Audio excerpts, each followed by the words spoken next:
Não ter uma casa e não se preocupar com isso. É, me dá mais tempo pra comprar drogas e brigar por coisas roubadas.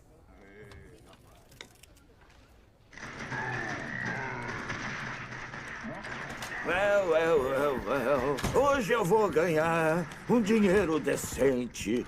Não quero nem saber o que você sente. Só sai da minha frente. Morre, locuste de merda! Ah, o correio não chegou ainda, deve chegar logo.